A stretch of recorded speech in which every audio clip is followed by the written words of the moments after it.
Hey there, this is Anna Callahan. You are listening to Incorruptible Massachusetts. Our goal is to help people understand state politics, investigate why it's so broken, imagine what we could have here in Massachusetts if we fixed it, and really report on how you can get involved. And I am so thrilled to be here with Jordan Berg Powers and Jonathan Cohn. Jordan, do you want to introduce yourself? My name is Jordan Berg Powers. I use he, him, and I have 11 years experience in Massachusetts politics. Happy to have you. Jonathan Cohn. Yeah, Jonathan Cohn, also he, him, joining from Boston, and I've been active in Massachusetts politics and issuing electoral campaigns for the past 8 years. Fantastic. Anna Callahan, she, her. Couple of years of being pretty involved in Massachusetts state politics, so I'm the youngin of the group, and we are here today to really dream big. And you know, I was thinking the other day about my experience a year ago, a little bit over a year ago.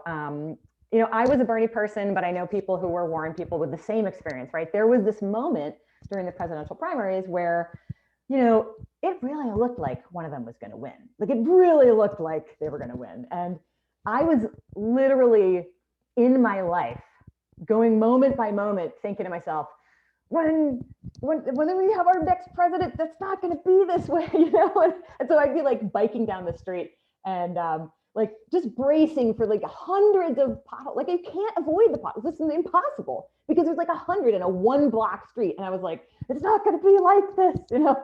Or, you know, we spent probably $15,000 a year on health insurance, and it's literally just lighting our money on fire because we have an $8,000 deductible. So we've never hit the deductible. So everything we spend in insurance is like flushing it down the toilet. I'd be filling my car with gas, and I would think, you know what? My car is not going to stink of gasoline fumes, and my house is not going to leak like a sieve, right? Just like heat and money pouring out the window. You know, I have friends who've moved away, and they move away because they can't afford to live here anymore. They used to be able to afford to, and that was only 5 or 10 years ago. So like these crazy housing prices, I'm like, that's not going to happen anymore. I have a 6-year-old, and for 6 years in every house we lived in, yes, we've lived in quite a few houses in the last 6 years. We got to test the water. We got to test the paint. We got to test the soil. Because you could totally give your kid lead poisoning and like poison them for the rest of their lives. Like this is crazy.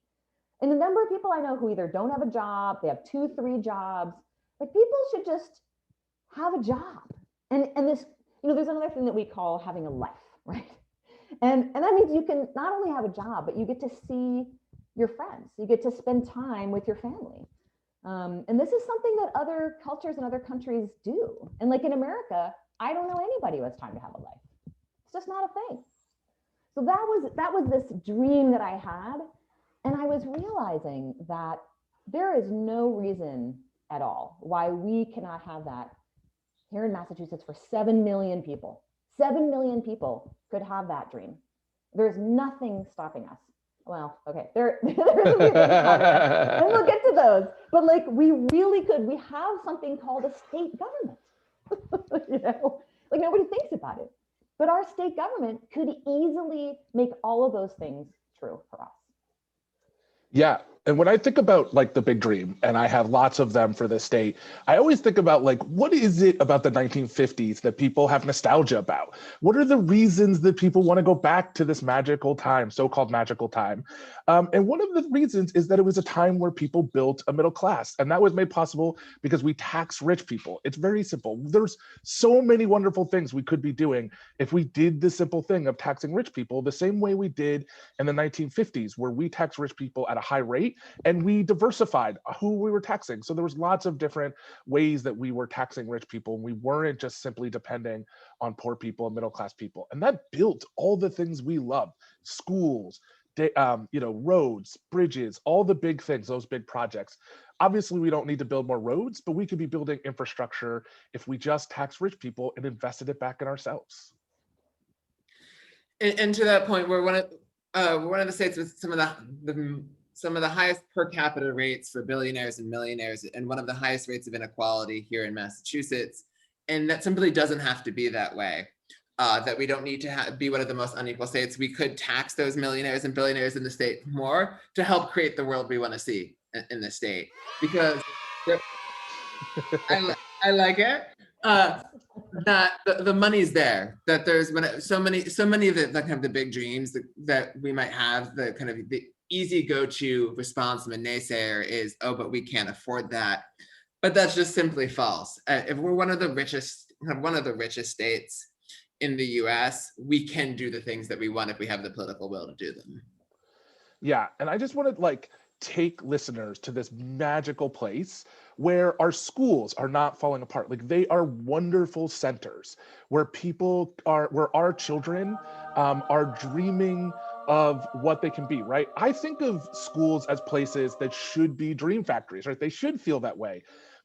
Kids have these big dreams and we diminish them with the places we send them that are drab, that are falling down, that are overcrowded. We could have classrooms that are well-resourced, teachers that are there for every student, the resources, the wraparound resources they need, and they could be learning in centers that truly meet the dreams they have. They could be getting full art centers, full, all the places from gym to STEM to STEAM, which is a really exciting thing that my daughter loves, the connection of science and technology and art together and math, right? All of those can be made possible for every student and not just the select few depending on your zip code if we just invested it back in people and if we spent the money that we have available to spend on them. Yeah, and I love also the idea of them not just being for the students, but that the community, they're learning resources for the community, for people to, improve their language skills or to, like really this center for people to learn. And the students are, of course, the main learners, but like really for the whole community. And I think that kind of lifelong learning vision is something really important of how do we actually structure and that we can structure society that does create that opportunity for people to educate, to kind of enrich their knowledge and to connect really at any stage of their life, and not just kind of the standard K-12. So whether that's kind of actually building that childcare infrastructure in the state so that people don't have to break bank to afford childcare, and so that you're both kind of helping to relieve that burden on parents, but also providing those enriching opportunities for kids in those vital early years. And also making sure that higher education isn't something that people have to incur debt in order to attain. One of the things, Anna, as you were noting before, about listening to like Bernie Sanders or Elizabeth Warren talk about things that they wanted to do nationally, debt-free higher ed is something we could accomplish on the state level, that people who go through the UMass system, who go to a community college, who go to any other public state colleges or universities, shouldn't end up saddled with years of debt. We don't make people incur debt for K-12 education. It shouldn't be the case for after. And those institutions can also kind of continue to be those hubs for kind of continual kind of enrichment for people beyond just their times getting a degree. I'm going to jump in on this debt thing because I'll tell you that like there's almost nothing that irks me more, that annoys me more than having to pay for doctor's bills when I'm paying all this money for insurance. And like, I don't know, there's something visceral when I have to go to the doctor. And like I've definitely not gone to the doctor when I needed to, for sure. Because I don't know, it's just like, am I gonna die? Can I do something? Can I, like my ankles were busted for like many, many months. And, I went to 2 physical therapy sessions and then I was like, well, I guess I'll just do these at home, instead of actually getting the help that I needed. It took like 6 months for me to be able to, go on a half-mile run. And this, we were one of the first states to pass a universal healthcare system. And yet everyone I know still has this terrible burden of, having to shell out all this money and sometimes go into debt. And God forbid you have something really bad happen to you or a member of your family, because that kind of debt is just terrible. And the choice you have to make, it's unbelievable that we make people make those kind of choices. Which is so true, because like, and to your point that the healthcare reform law in Massachusetts, it helped us get near, not fully there, to the idea of universal health insurance, but that's not the same as healthcare. It doesn't mean we don't have underinsurance. Doesn't mean we don't have inequities in insurance. And really, we did decide to put the money toward a kind of a robust, universal, publicly funded program of kind of this like a single payer, kind of now the Medicare for all system, which we could do on the state level, would help make sure that we're actually treating healthcare as a right in practice, not just in rhetoric. Oh, and the one other thing I was going to say is like, talking to the healthcare experts here, it would actually save the state money, right? So this is not something that's going to break the bank. So this is financially, fiscally responsible to do in Massachusetts. And just imagine the next time you're sick, just going to the doctor, not worrying about it. That's the dream. That's the dream. In terms of thinking, especially when it comes to single payer, it's just often kind of marvelous at how like so many other countries have already managed to realize this as a better system. And one of the other areas where I often think of that as well is when it comes to public transit, is that when you go to any other kind of country, you just often marvel about how much more efficient their public transit systems are, how much more they cover. It's pretty much the case across Europe where the public transit systems are better, as well as even like the biking and walking infrastructure is better. I haven't visited Japan before, but anybody I know who ever visits Japan comments about just how much better the public transit systems are. And there's no reason why we can't deliver on that here in Massachusetts. I've often joked that the MBTA doesn't work well in cold weather. It doesn't work well in hot weather. It doesn't work well in weather. And love it.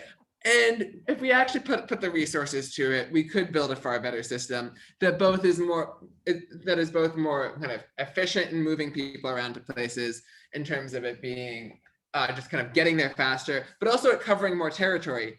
Massachusetts isn't a geographically large state, but it's surprisingly difficult to get around the state from one part to the other because we aren't connected with the public transit system in the real way we could be. That it's too much of it is based on coming from Boston outward, from a belief that people are commuters coming into the city and then going back home, rather than connecting people across the different parts of the state.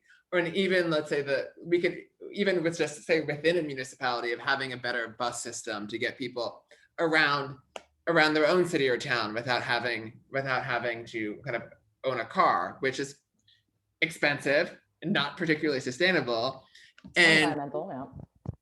Exactly. And like we could be building those communities where people can walk, can bike, can use public transit, which are just more pleasant places to live.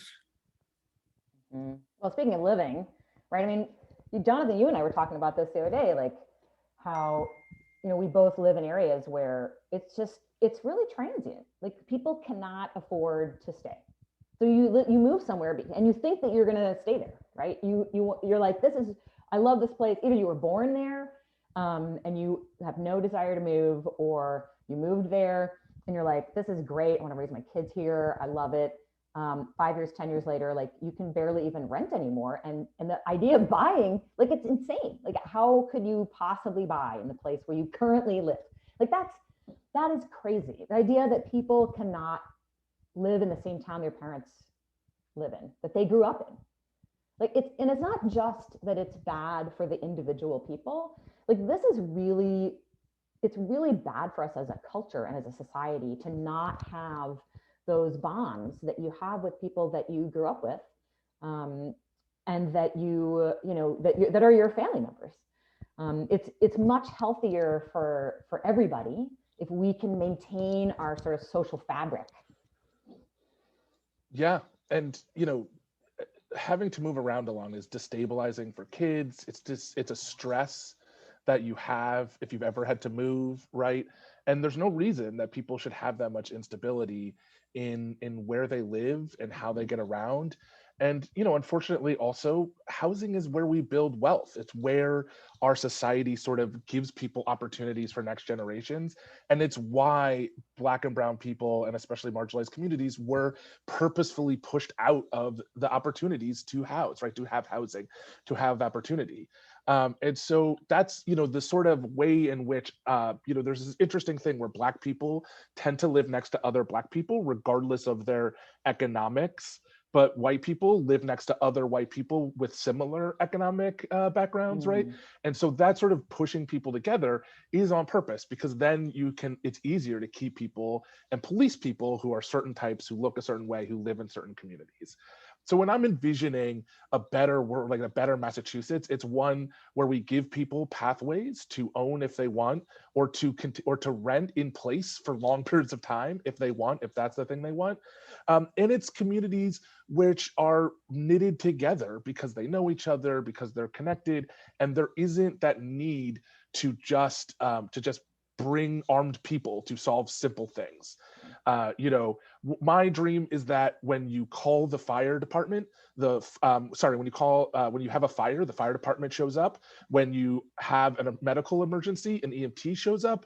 And when you have a substance abuse issue, somebody who's trained in substance abuse shows up. When you have a homelessness issue, somebody who's trained in homelessness shows up. When you have, a domestic abuse, some sort of abuse, somebody who's trained with that really tense, horrible situation is trained with de-escalating that situation. The majority of our money for policing is actually just going to drugs. It's going to policing drugs. It's going to find people who are on drugs. It's going to arrest people who are on drugs to put them in a place where they have more access to drugs or to learn how to be violent when dealing drugs. But it's not going to any of the things we think it should be. And so I envision a world where we're actually thinking about these things and giving our communities the things they need to succeed, and sending people who are appropriate. We spend almost nothing thinking about how do we get people to calm down, right? Like, that's such a simple thing. We spend billions of dollars on trying to cure cancer. We spend billions of dollars on weapons manufacturing. We don't spend billions of dollars thinking about people. What makes them tick? What makes them healthy? What makes them happy? How do we get somebody who's really tense and violent into feeling safe and calm down and able to be sort of taken someplace where they can get the mental success they need? We actually don't have a lot of training for that. We don't spend a lot of time, energy, money on that. And so my dream is that we start thinking about we start investing in people, and we start investing in communities, and we start doing it in a way that makes sense, not our current criminal justice system, which just makes no sense and is a total waste of money. It's so, I love how you phrase it, because it seems so obvious. It's like why do we like we think, oh, this is the way that it is or has always been or something, and whether it is or not, that's just dumb. It's like they fix it. Like, it just doesn't make any sense. Like, why are we doing that? I mean, we have a fire. Can you imagine calling the police for a fire? Like, right. That would just be crazy. Yeah, exactly. And kind of Jordan's point about that comes to, like, I want to say de-escalation of people who actually know how to respond to a situation and not make it worse. Just reminds me of how police are often trained to respond to things as though the situation is war. But there are so many other jobs where people already have to think about how are you making a situation better. I'm thinking of how parents have to spend a lot of time. I'm not the parent. De-escalation. Yes, as the parents, yes. Think of how can you actually de-escalate a situation with somebody who is very unhappy about something. And that is a skill that people cultivate. And that's something that just doesn't even enter into how we think about that. Same way that teachers are often have to think about like that. Some of the best teachers are good at de-escalating situations, of thinking about how can you actually make sure that you achieve that collective positive goal in a way that de-escalates a situation and moves everybody forward. But instead of thinking about instead we have things set to like wartime footing. Yeah. But in terms of just continuing that discussion about how we could really build kind of the world we want here and get past some of the terrible conventional wisdom that we have. I think what else said is we talk a lot, especially with Earth Day recently, about the idea of a Green New Deal on the national level. But that type of investment in climate justice and kind of in renewable energy and kind of a more sustainable built environment is something we can do here. Here in Massachusetts, we're overwhelmingly dependent on natural gas. We often like to think ourselves as a very green state, but our renewable energy portfolio is not large.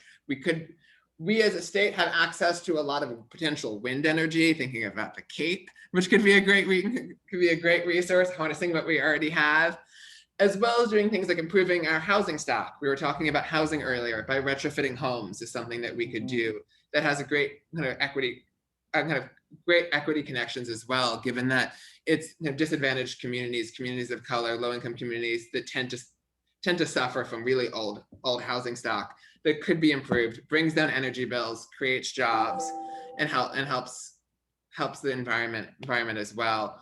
And there's no reason we can't do that. Our politicians like to talk about how we are doing such a great job on this, and it would be great if we actually did. Yeah, I mean, I have this dream where like every house has a solar panels on it that the government helps either subsidize or puts on there, maybe a small wind turbine, and your car is plugged into that, so that like we don't have to create the technology of the future to have these things. Like we could do this right now. You could put a solar panel on where everybody lives, and you could put some sort of small wind turbine, and you could give them the power, most of the power they need to send their car, get around town, right, if they want to, or to send their kids to or to have access to the internet, right? All those things are available right now with the technology we have. Yeah. Reminds me of one joke that I like to say is that, you know what you call a spill of solar energy? You call it sunshine.